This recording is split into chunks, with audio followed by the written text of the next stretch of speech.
좋은 아침입니다. 목요일 7월 6일 하나님이 우리에게 주신 말씀은 예레미야입니다. 예레미야 1장 1절부터 10절까지 말씀 함께 보겠습니다. 베냐민 땅 아나돗의 제사장들 중 hil기야의 아들 예레미야의 말이라.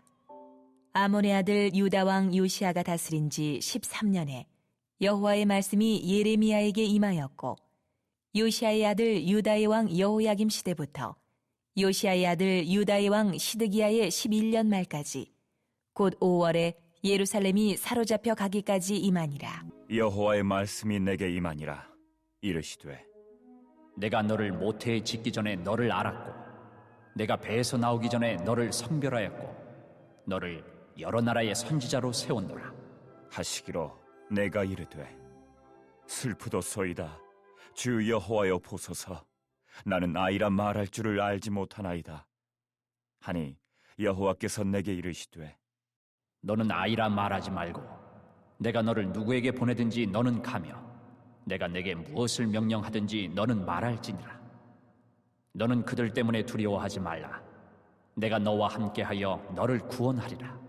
나 여호와의 말이니라. 하시고 여호와께서 그의 손을 내밀어 내 입에 대시며 여호와께서 내게 이르시되 보라, 내가 내 말을 내 입에 두었노라. 보라, 내가 오늘 너를 여러 나라와 여러 왕국 위에 세워 내가 그것들을 뽑고 파괴하며 파멸하고 넘어뜨리며 건설하고 심게 하였느니라. 하시니라. 아멘. 하나님의 말씀입니다. 한번 더 읽으시면서 묵상하시겠습니다.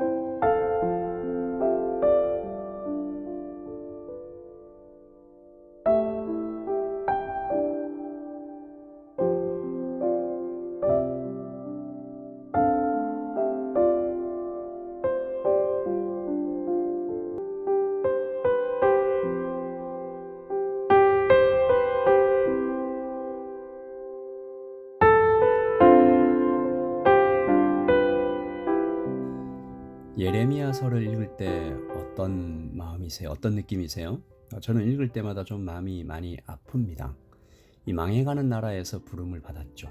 그리고 부름을 받은 이후로 한순간도 편할 날이 없었던 것 같아요. 고난의 길이었죠. 예레미야는 모든 선지자 중에 유일하게 슬픈 노래 예레미야 애가를 따로 남긴 그런 선지자입니다. 오죽하면 쏟아지는 눈물을 모아서 애가를 기록했을까 싶어요. 그가 왜 이렇게 많이 울었을까? 우선 시대적인 배경이 아주 어두웠죠. 요시야 왕 13년에 선지자로 부름을 받았는데, 그러니까 남유다의 마지막 5왕이 통치하는 기간이었습니다. 요시야, 여호아스, 여호야긴, 시드기야. 그러니까 마지막 왕, 나라가 박살나고 왕들은 우상 숭배하고 백성들은 칼에 맞아 죽어가는 그때에 바벨론에 멸망할 때까지 선지자로 활동했죠. 얼마나 어두운 시대적 배경이에요. 둘째로 예레미야 이 자신의 성격이 참 연약했습니다. 출생 배경은 쫓겨난 제사장의 후손이었고, 그러니까 따돌림 받았겠죠. 멸시 받았겠죠. 성격은 또 얼마나 연약하고 감정적이고 감수성이 예민했는지 요즘 청년들 말로 극 F의 성품을 가진 사람이었습니다.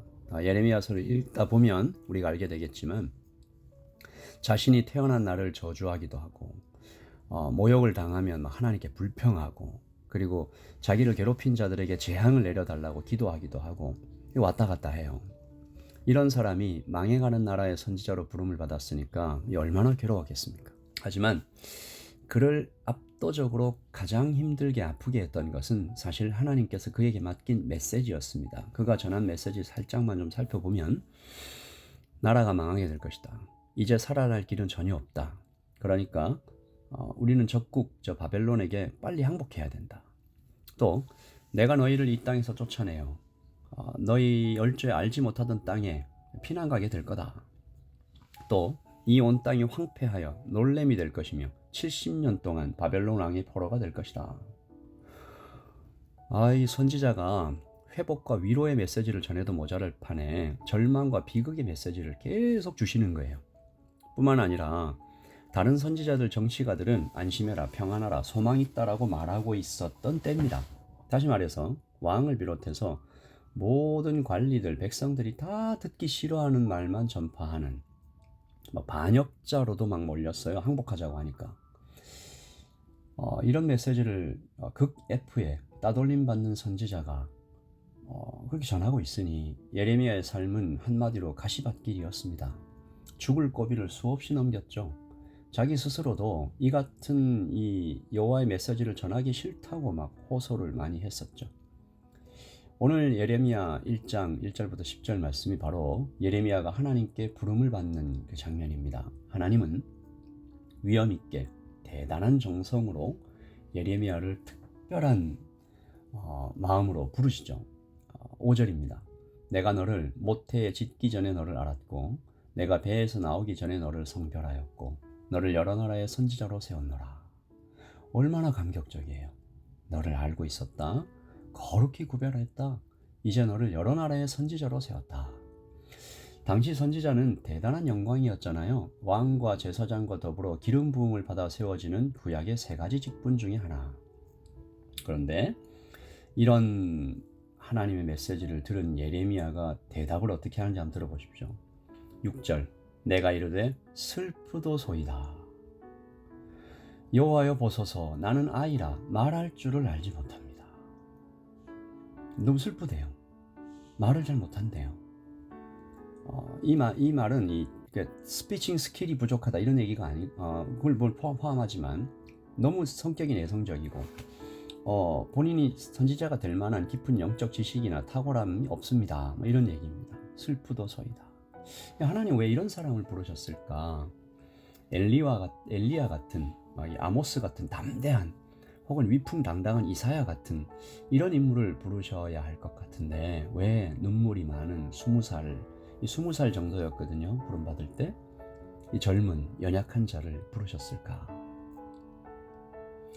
예레미야를 부르시는 장면을 보며 우리 자신을 좀 생각합니다. 우리도 이렇게 하나님 앞에 연약함을 느낄 때가 얼마나 많아요. 저 너무 나이가 어려요. 말 못해요. 성경 지식도 별로 없어요. 가진 것도 없어요. 건강도 좋지 않아요. 성품도 그렇게 훌륭한 것 같지 않아요.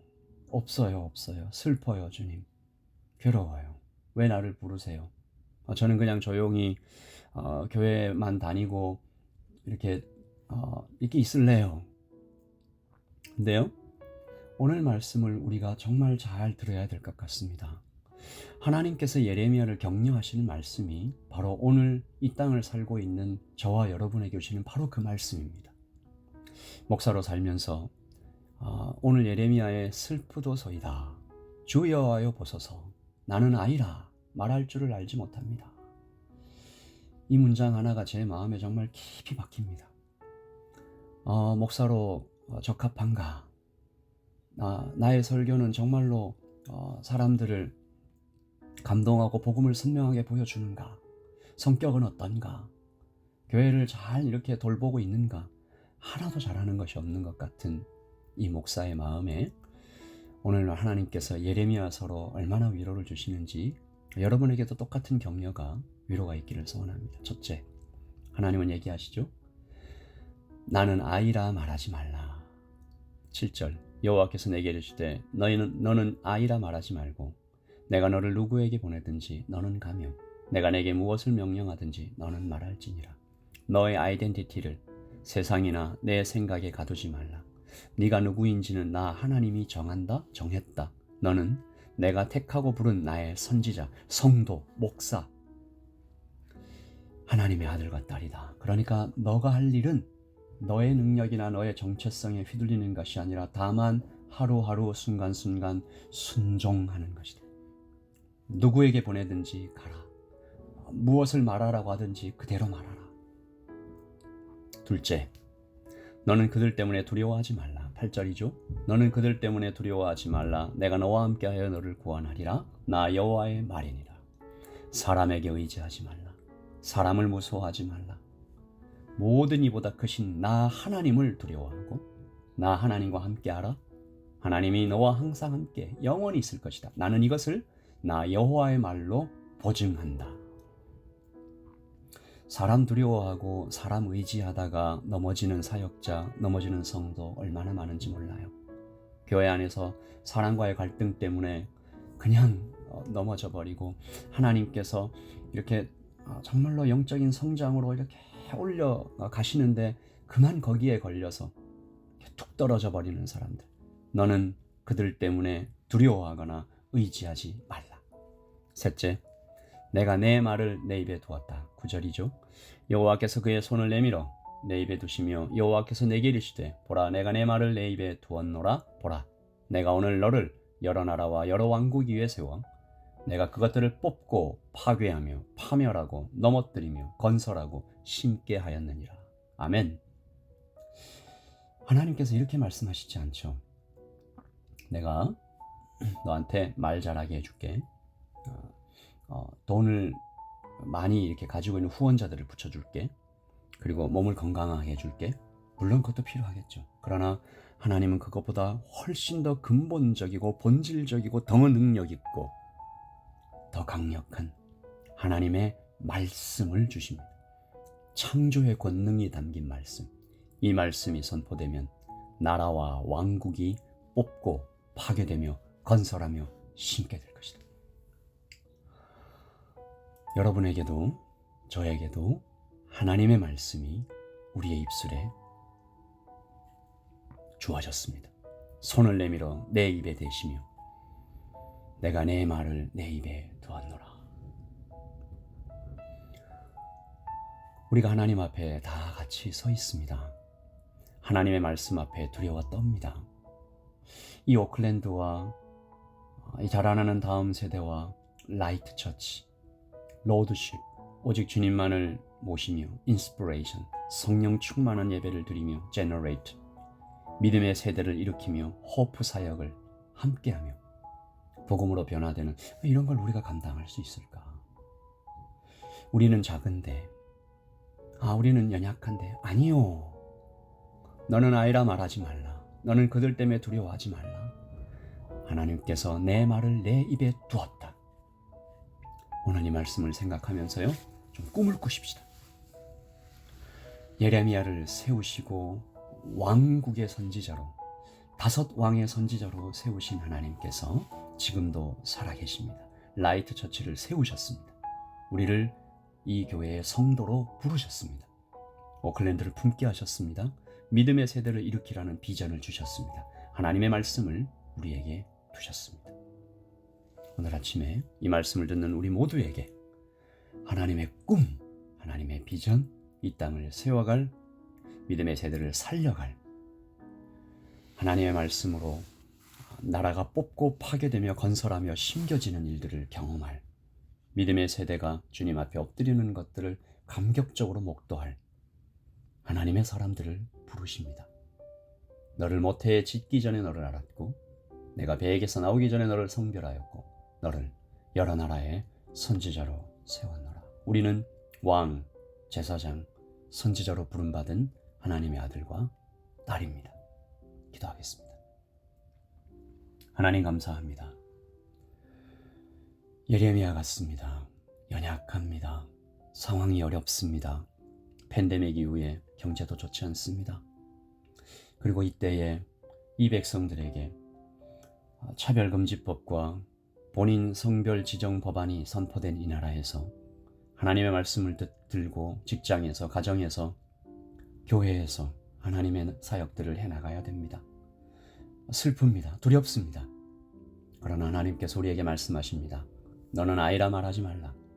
너는 그들 때문에 두려워하지 말라. 내가 내 말을, 창조의 권능이 담긴 말씀을 너의 입에 주었다. 아멘. 하나님 이 말씀으로 다시 힘을 냅니다. 아버지 하나님, 라이트 처치의 모든 성도들이 하나님의 호프 사역과 제너레이트 사역과 복음으로 트랜스폼 돼서 하나님을 주인으로 모시며 오직 주님만, 하나님께서 주시는 정체성으로 살아가는 우리 모두가 될 수 있도록 주님 우리를 불쌍히 여기시고 붙들어 주시옵소서. Let there be light. 우리가 사는 그곳에 발로 딛는 모든 곳에서 빛으로 살아가기를 소원합니다. 주님 감사합니다. 오늘 아침에도 이 말씀 우리를 살리시니 감사합니다. 예수님의 이름으로 기도합니다. 아멘. 여러분 평안하십시오. 하나님의 말씀으로 계속 묵상하면서 더욱 단단해지시고 더욱 평안해지시고 더욱 풍성해지시기를 예수님의 이름으로 다시 축복합니다. 내일 말씀으로 다시 뵙겠습니다. 샬롬.